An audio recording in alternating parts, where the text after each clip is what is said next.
इस वीडियो को लाइक करें, हमारे चैनल को सब्सक्राइब कर बेल आइकन जरूर प्रेस करें हमारी न्यू वीडियो सबसे। एक राजा के पास एक हृष्ट-पुष्ट और सुंदर घोड़ी थी। वह उससे बहुत प्रेम करता था और उसका विशेष ख्याल रखता था। इसका कारण ये था कि युद्ध क्षेत्र में घोड़ी ने कई बार राजा के प्राणों की रक्षा की थी। ये घोड़ी की वफादारी थी जिसने राजा का दिल जीत लिया था। घोड़ी ने कई वर्षों तक राजा की सेवा की और पूर्ण वफादार बनी रही। जब उसकी उम्र हो गई तो उसकी जगह उसके बेटे ने ले ली। घोड़ी का बेटा हृष्ट-पुष्ट था, मगर उसमें एक खामी थी। वह जन्म से ही काना था।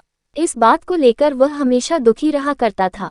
एक बार उसने घोड़ी से पूछा, माँ, मैं काना क्यों जन्मा? घोड़ी ने बताया, बेटा, जब तू मेरे गर्भ में था उस समय एक दिन राजा मेरी सवारी कर रहा था और मेरे कदम लड़खड़ा जाने पर आवेश में आकर उसने मुझे एक चाबुक मार दिया था। शायद यही कारण है कि तू काना जन्मा। ये सुनकर काने घोड़े का मन राजा के प्रति क्रोध से भर उठा।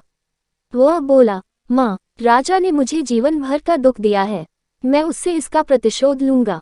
घोड़ी ने समझाया, नहीं बेटा, राजा हमारा पालक है, उसके प्रति प्रतिशोध की भावना अपने हृदय में मत ला।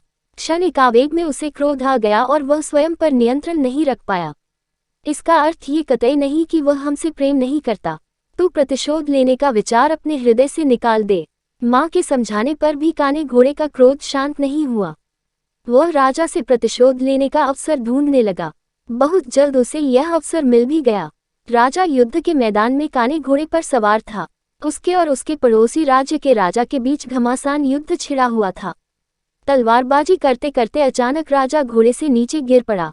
मौत उसके करीब थी। काना घोड़ा उसे वहीं उसी हाल में छोड़कर भाग सकता था, लेकिन उसने ऐसा नहीं किया। उसने फुर्ती दिखाए और राजा को फिर से अपनी पीठ पर बिठाकर उसके प्राण बचा लिए। वह चकित था कि उसने ऐसा क्यों किया। जिस व्यक्ति ने उसे काना बनाया उसने उसके प्रति वफादारी क्यों दिखाई? क्यों उससे प्रतिशोध नहीं लिया? ये प्रश्न उसने घोड़ी से पूछा तो वह मुस्कुराते हुए बोली, तू आखिर बेटा किसका है? मेरा ना, मेरी छत्रछाया में तू पला बड़ा है। जो संस्कार मैंने तुझे दिए हैं वे तेरी रग रग में रच बस गए हैं। उन संस्कारों के विपरीत तू जा ही नहीं सकता। वफादारी तेरे खून में है बेटा, तू वफादार ही रहेगा। कहानी से क्या सीख मिली? दोस्तों, संस्कारों का आचरण पर बड़ा गहरा प्रभाव पड़ता है। जिन संस्कारों के साए में बच्चे का पालन पोषण होता है वे उसके अवचेतन में गहरे तक समाहित हो जाते हैं। ऐसे में अपने संस्कारों के विपरीत वह जा ही नहीं सकता। संस्कारों का सबसे बड़ा आधार परिवार है, जहाँ से संस्कारों की नींव पड़ती है। हर माता पिता की जिम्मेदारी है कि वे अपने परिवार को अच्छे संस्कारों की नींव दे।